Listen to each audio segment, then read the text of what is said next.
Hoy te quiero hablar acerca del tema, Dios mío, ¿por qué me has abandonado? Dios mío, ¿por qué me has abandonado? Y esta es una de las frases que Jesús dijo al estar colgado en la cruz, una de las últimas frases que dijo.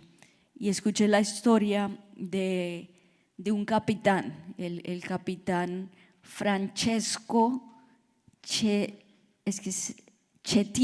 Francesco Chetino, que no siguió la ley marítima, porque la ley marítima dice que el oficial del mando o el capitán, si hay algún problema con el barco, se debe hundir con el barco, debe poner por encima de él mismo la tripulación y sus pasajeros antes de su propia seguridad. Y eso es parte, o sea, cuando alguien está estudiando para ser capitán de un barco, esa es una de las cosas que tiene que saber, que tiene que estar dispuesto a morir y se tiene que hundir. Pero este capitán Francesco Chetino en el año 2012 decidió colocar su seguridad por encima de las demás y abandonó su barco, abandonó a la tripulación, abandonó a los pasajeros, y obviamente pues esto terminó en vergüenza personal para él mismo y también en prácticamente una condena, porque él había afirmado no hacer esto.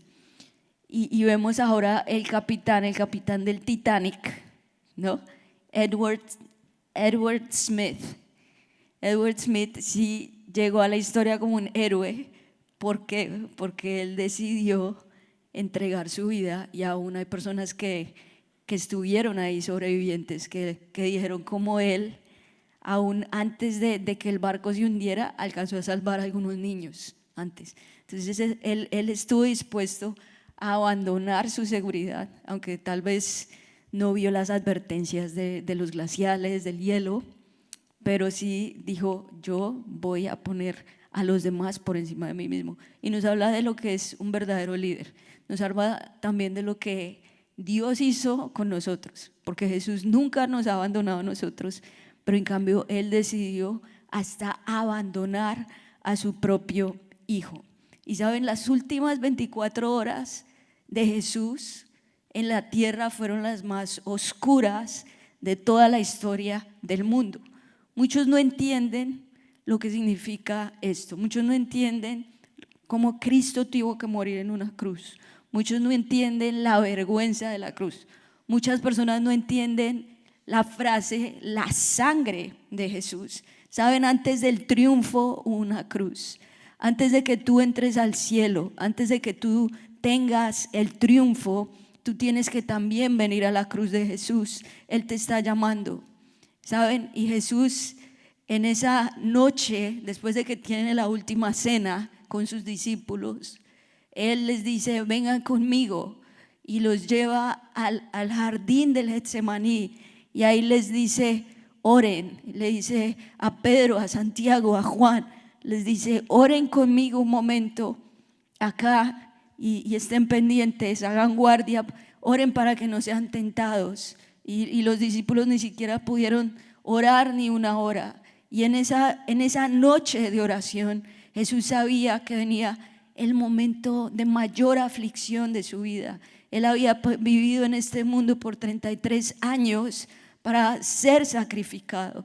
Y dice que era tanta su angustia en esa oración que de su angustia salían gotas de sangre por la angustia que tenía.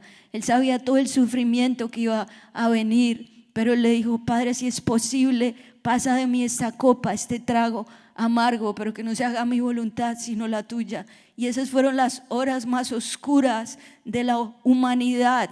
Si tú lees Mateo 27, 35 al 46, dice: lo crucificaron y repartieron su ropa echando suertes, y se sentaron a vigilarlo. Encima de su cabeza pusieron por escrito la causa de su condena: este es Jesús, el Rey de los judíos. Con él crucificaron a 2 bandidos, uno a su derecha y otro a su izquierda. Los que pasaban meneaban la cabeza y blasfemaban contra él: tú que destruyes el templo y en 3 días lo reconstruyes, sálvate a ti mismo si eres el Hijo de Dios, baja de la cruz.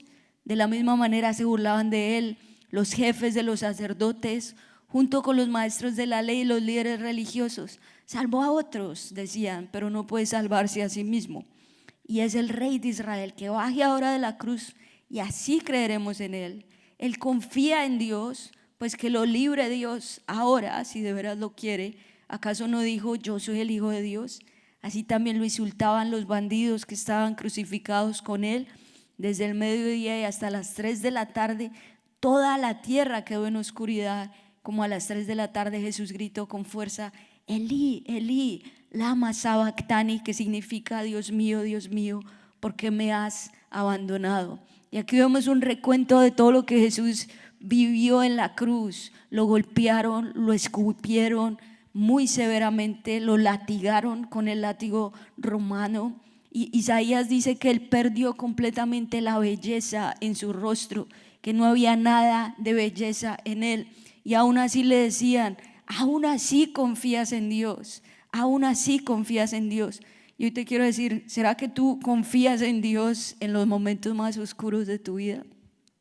Es fácil confiar en Dios cuando todo está bien, pero es difícil confiar en Dios cuando todo está mal.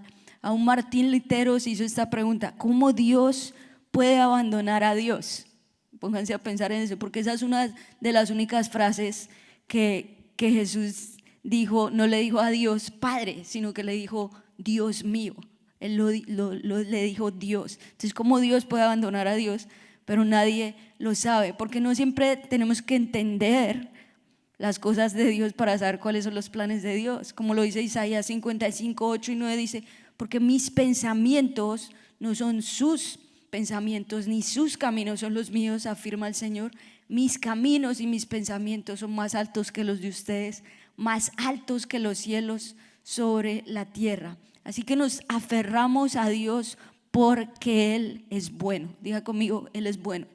Y te quiero hablar de 3 cosas y por qué entendemos que el Padre o el Dios Padre abandonó a Jesús. 3 cosas. Número 1, Dios es bueno. Si puedes anotar ahí en tu guía.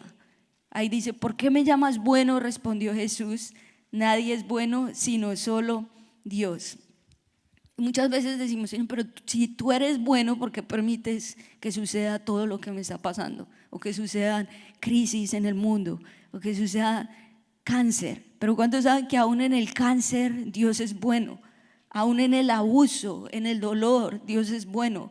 Aún en la pérdida de un ser querido, Dios es bueno. Aún en la guerra, en la enfermedad, Dios es bueno. Y escuché la historia de un gran evangelista de nombre George Mueller, y es muy conocido, hizo una gran historia, es conocido también por el trabajo que hizo con huérfanos en un orfanato, y es conocido también por su confianza en Dios, aún en medio del dolor, de la enfermedad, aún en medio de cuando no tenía finanzas, confiaba en Dios para que Él le proveyera para sus casas, para los huérfanos. Pero con todo esto y con muchos milagros y llevando a muchas personas a los pies de la cruz, él sufrió mucho, él tuvo mucho dolor. Durante su vida 3 de sus hijos murieron. Su primera esposa ya llevaba 39 años de casado y estaba pasando por una enfermedad muy grave y ya estaba a punto de morir. Y ahí en su lecho, durante los últimos minutos de su vida, Mueller leyó el Salmo 84:11 que dice, pues el Señor Dios es nuestro sol y nuestro escudo. Él nos da gracia y gloria y el Señor no negará ningún bien a quienes hacen lo que es correcto. Ese fue el versículo que él leyó. Dijo, Dios, tú eres bueno aún en los últimos minutos de la vida de mi esposa. Y unas horas después de que su esposa murió, ellos hicieron un servicio de gratitud y de oración por la vida de la esposa. Y Mueller fue a esa reunión y levantó una gran oración y una alabanza a Dios. Y alguien documentó esta oración y él dijo, hermanos y hermanas en Cristo, les pido que se unan conmigo en alabanza y gratitud a mi precioso Señor por su bondad y por haberse llevado a mi amada esposa lejos del dolor y sufrimiento que estaba pasando a su presencia. Me gozo en todo lo que sucederá en ella y sé que está más feliz de estar con Cristo. Les pido que oren para que mi corazón se llene de alegría por sus bendiciones en vez de pensar en esta pérdida. Aún en ese momento, ya cuando su esposa fallece, él le da gracias a Dios y él dice: Señor, que yo me pueda enfocar que mi esposa hoy está en el cielo, que ella está disfrutando las bendiciones tuyas, y ayúdame a enfocarme en eso en vez de estar yo enfocándome que ahorita no está conmigo. Entonces, en toda circunstancia puedo decir: Dios es bueno. ¿Cuántos pueden decir Dios es bueno? Dígalo conmigo: Dios es bueno. Una vez más, Dios es bueno. Lo segundo es que Dios está de mi lado. Si lo puedes escribir ahí, Romanos 8:31. ¿Qué diremos frente a esto? Si Dios está de nuestra parte, ¿quién puede estar en contra nuestra? Dios es el alfa, el omega, el principio, el fin. Y la Biblia dice que Él está de nuestro lado. Y sin importar cómo te sientes, si te sientes traicionado, si has pasado por dolor, por abuso, Dios está de tu lado. Proverbios 3, del 5 al 6 dice: confía en el Señor con todo tu corazón, no dependas de tu propio entendimiento. Busca su voluntad en todo lo que hagas y Él te mostrará cuál camino tomar. Diga conmigo: confía en el Señor con todo tu corazón. Y sabes, me encanta este verso porque dice: no dependas de tu propio entendimiento. O sea, no dependas de lo que tú piensas, sino confía en el Señor. Dice: busca su voluntad en todo lo que hagas. Vamos a colocar nuestra confianza en el Señor. Ahora ponte a pensar: ¿en quién está tu confianza? ¿Será que tu confianza está en el gobierno? ¿Cuántos tienen la confianza en el gobierno? ¿En el Congreso? ¿Será que tu confianza está en el banco? ¿Cuántos saben que el banco puede fallar muchas veces? ¿Será que tu confianza está en tus emociones? ¿Sí? ¿Cuántos saben que las emociones o el corazón es engañoso? Muchas veces las emociones te dicen: no, pero que las cosas están mucho mejor que lo que verdaderamente están. O muchas veces tus emociones te dicen que las cosas están mucho peor de lo que verdaderamente está. Pero tu confianza debe estar en el Señor. Diga conmigo: mi confianza está en el Señor. De una vez más, mi confianza está en el Señor. Y si puedes escribir ahí: entre más conozco a Dios, menos pregunto por qué. Y entre más conozco a Dios, más pregunto qué. En vez de decir: Señor, ¿por qué permitiste esta enfermedad? ¿Por qué permitiste que me sacaran del trabajo? ¿Por qué permitiste que me traicionara mi pareja? ¿Por qué permitiste esto? Tú vas ahora a decirle al Señor: ¿qué? Señor, ¿qué estás haciendo? ¿Cuál es tu propósito? ¿Cuál es tu plan en medio de toda esta situación? Yo recuerdo cuando estábamos en pandemia. ¿Cuántos se acuerdan de la pandemia? Disfrutamos la pandemia. Y nosotros en el 2019 ya estábamos, como en diciembre del 2019, ya estábamos haciendo todo el plan y ya dijimos: Señor, nos vamos a Orlando. Y nuestro plan era mudarnos, porque estábamos en Miami, mudarnos en marzo y empezar la iglesia en agosto. Entonces ya teníamos todo el plan. En enero vamos a hacer el viaje de exploración para explorar la tierra, y ya en marzo nos mudamos, ¿no?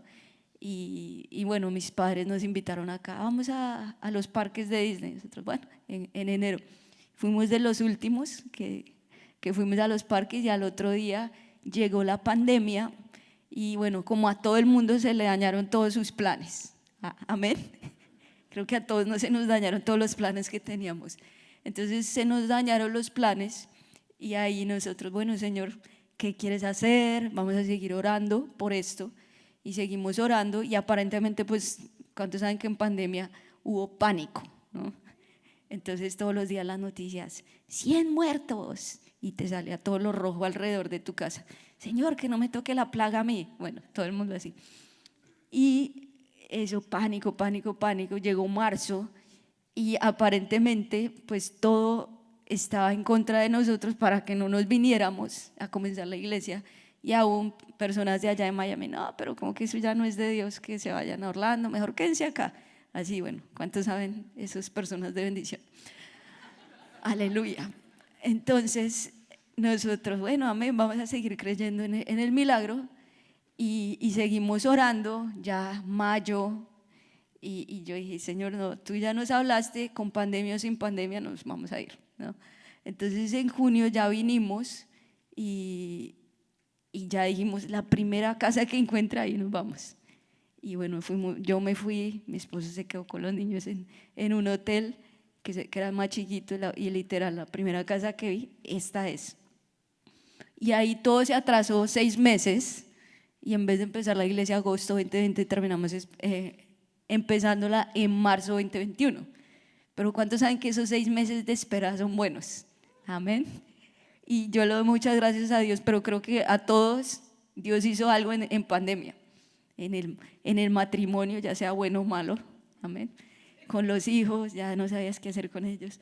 Bueno, pero Dios hizo algo con nosotros en pandemia y esos 6 meses, yo le doy muchas gracias a Dios porque nos entrenamos más. Entonces Julián y yo hicimos más entrenamientos de pastoreo, de cómo plantar iglesias, oramos más, ayunamos más, cuando tú sabes que ya no depende de ti sino de Dios. Señor, por favor, te entrego esto, porque literal, aún en pandemia, son tus sueños, es tu palabra, guíanos.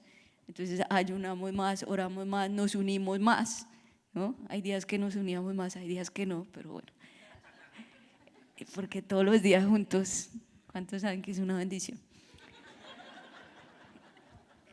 Y nos unimos más algunos días, la mayoría, y hay otros días que no, pero en todo momento Dios es bueno, amén. Los niños chiquitos gritando en la casa todo el día, Dios es bueno. Toda situación Dios es bueno. Entonces ahí esos 6 meses fueron, después ya, listo, vamos en marzo y empieza todos los locales, máscara. Y nosotros, no, pero qué pereza abrir una iglesia que tenga que la gente tapabocas. Bueno, yo. Entonces yo veía que en todo lado, no, tapabocas. Después fue una iglesia en Tampa y entré y había como 5,000 personas. Se fue como en diciembre del 2020. Nadie tenía tapabocas, máscara. Me encanta esta iglesia. Entonces dije, no vamos a tener tapabocas. El que quiera venir con tapabocas está bienvenido, el que no también. Y aparentemente, ¿quién va a empezar una iglesia en pandemia? ¿No es cierto? Es como, ¿quién necesita de Dios en pandemia? Todo el mundo. Entonces como que Dios usa la adversidad, Dios usa eso para mostrarte que Dios está contigo.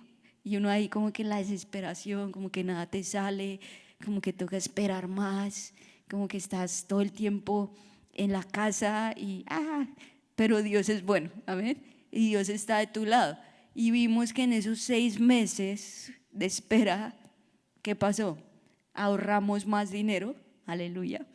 Pudimos recaudar más dinero para aún comenzar la iglesia y pudimos saber verdaderamente, como dice su palabra, que los planes de Dios son mayores que nuestros planes. Sus caminos son mayores que nuestros caminos. En medio de la pandemia no entendíamos qué Dios estaba haciendo y creo que a nadie entendía.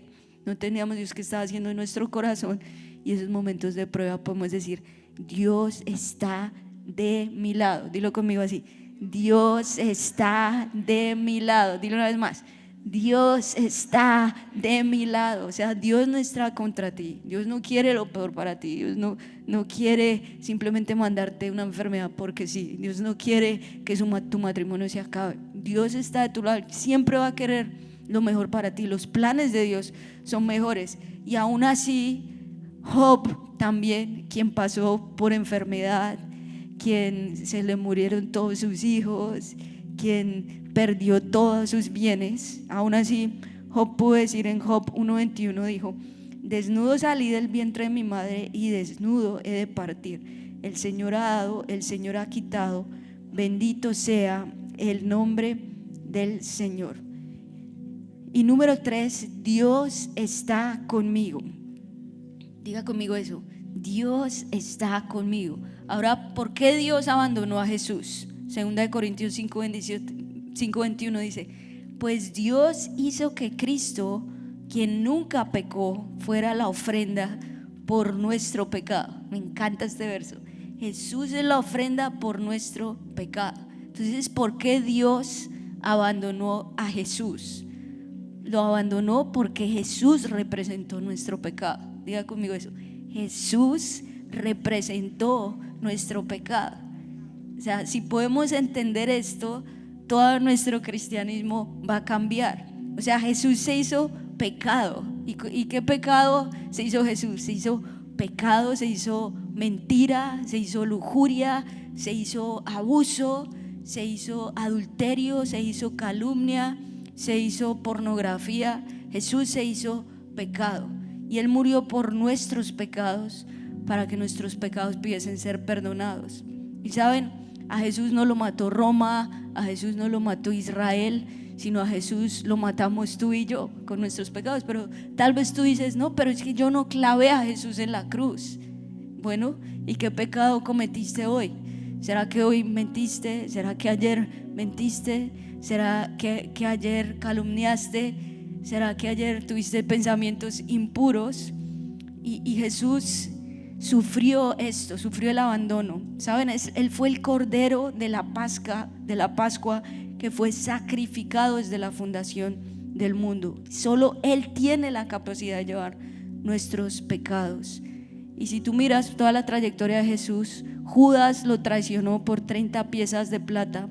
Pero ¿será que tú dices: ¿será que yo traicioné a Jesús? ¿Será que tú traicionaste a Jesús hoy? Tal vez al hacer alguna trampita en un negocio, tal vez los pensamientos de lujuria, la envidia, la avaricia. Jesús sufrió y Él sabe lo que significa esto. Pero sabes, Él te puede consolar. Tal vez fuiste abandonado también. Tal vez tú pasaste por el abandono, tus padres te abandonaron, tu pareja te dejó, tus padres te dejaron, tu amigo más cercano te traicionó. Pero hoy te digo: vuélvete a Jesús. O sea, Jesús se convirtió en el abandono. O sea, Dios nunca ha abandonado a nadie. A la única persona que Él ha abandonado fue a Jesús. Y aún Él tuvo que experimentar la soledad solo. Imagínate eso. Por lo menos nosotros, cuando experimentamos la soledad, tú tienes a alguien a quien ir, a Dios. Amén. Pero ponte a pensar que Jesús ahí en la cruz, Él ni siquiera tuvo a nadie a quien ir, sino que el dolor más grande de Jesús fue sentirse abandonado por Dios Padre. Porque en ese momento Él se convirtió en la ofrenda de Dios, en el sacrificio más grande. ¿Por qué? Porque Dios está conmigo. Él abandonó a Jesús para no tener que abandonarnos a nosotros. Y ese es el milagro más grande. ¿Cuántos pueden dar un aplauso al Señor por eso? Porque Él es la ofrenda, el Cordero perfecto. En Él nunca hubo pecado, y aún así Él llevó todo nuestro pecado. Aún así Él fue el pecado, Él fue el abandono, Él fue la enfermedad, Él fue la avaricia, Él fue el odio, Él fue el rencor, Él fue el abuso, Él fue todo eso en la cruz. Y si nosotros podemos hoy experimentar el intercambio de la cruz, si podemos hoy ir a la cruz y decirle: Señor, hoy queremos entender lo que es ese sacrificio, y hoy experimentar que la sangre de Jesús me limpia. ¿Saben qué es lo lindo de la sangre de Jesús? Que dice que Dios nos ve como si nunca hubiésemos pecado. O sea, que no importa el pecado que hayas hecho, Dios te puede sanar, Dios te puede limpiar y Dios te puede hacer completamente nuevo. ¿Cuántos dicen amén? Vas a colocarte en pie y vamos a repetir estas tres cosas. ¿Por qué Dios abandonó a Jesús? ¿Por qué Jesús dijo ahí en la cruz: Dios mío, ¿por qué me has abandonado? Porque Él lo hizo con Jesús para no tenerlo que hacer con nosotros. Así nosotros podemos ir hacia Él. Y las tres cosas, diga conmigo: Dios es bueno. Diga conmigo: Dios está de mi lado y Dios está conmigo. Dile una vez más: Dios es bueno, Dios está de mi lado y Dios está conmigo. Levanta tus manos bien en alto al cielo y dile: gracias, Señor, por tu precioso Hijo Jesucristo. Gracias, Señor, porque Él llevó el pecado de nuestro corazón. Él llevó toda la maldad, Él llevó todo el sufrimiento, Él llevó toda la enfermedad, Señor. Y todo está, Señor, hoy sobre tu cuerpo, Espíritu Santo. Gracias, Señor. Gracias porque tú permitiste que Jesús, en estas 24 horas de oscuridad, que Él estuvo acá sobre la tierra, Señor, que hubo tantas tinieblas, que aparentemente el infierno estaba celebrando la victoria sobre Jesús. Y fueron momentos tan difíciles, porque ahí Él decidió convertirse en pecado, convertirse en dolor, dejarlo todo. Dice que todo su cuerpo fue una llaga, Señor. Pero hoy te damos gracias, Señor, por la belleza de la cruz, por la belleza del sacrificio, el perfecto sacrificio de Jesús. Gracias, Señor, porque sabemos que en esas horas de oscuridad, Señor, no sabíamos que iba a venir, pero antes del amanecer viene la oscuridad, antes del amanecer vienen las tinieblas, Señor. Gracias, Señor, porque tú llevaste todo ahí, Señor. Y hoy queremos ver la victoria en la cruz. Hoy queremos ver la victoria en nuestras vidas, pero sabemos que antes de ver la victoria, Señor, tenemos que ir a la cruz. Tenemos que dejarlo todo allí, Señor. Y si tú nunca le has entregado tu vida a Jesús, hoy te invito a que tú tomes ese paso y que puedas entregarle tu vida a Jesús. Repite conmigo esta oración y di: Señor Jesús, hoy reconozco que soy pecador, estoy arrepentido. Perdóname, Señor. Creo en ti. Creo que tú moriste por mí y resucitaste al tercer día. Escribe mi nombre en el libro de la vida y no lo borres jamás. Gracias, Señor. Quiero conocerte como un amigo y tener una relación contigo, en el nombre de Jesús. Amén. Entrégale tu vida a Jesús. Hoy visualiza la cruz. Si puedes visualizar a Jesús hoy en la cruz, así como leíamos en Mateo, cuando Él decía que lo golpearon, lo escupieron, lo abusaron, lo latigaron, le pusieron una corona de espinas y le quitaron su ropa. Él estaba desnudo porque fue la vergüenza más grande. Y visualízalo ahí en la cruz y dile: gracias, Señor, porque tú no tenías que pasar por nada de esto, pero aún así lo hiciste por amor a nosotros. Lo hiciste para que te conociéramos, Señor, como tus hijos. En ese momento que Dios Padre abandonó a Jesús, hubo oscuridad, hubo tinieblas. Y ese fue el dolor más grande de Jesús. Y si tú te has sentido abandonado, si tú te has sentido solo, si tú has sentido el abandono tal vez de tu padre, te has quedado sin tu esposo, te has quedado sin amigos, viviste la traición así como Jesús, dile: Señor, pero hoy quiero colocar mi confianza en ti. No quiero colocar mi confianza en una persona o en mis propias emociones, Señor. Quiero colocar mi confianza en ti, Señor. Quiero colocar mi confianza en ti. Dile: Señor, aún en la enfermedad tú eres bueno, aún en el dolor tú eres bueno,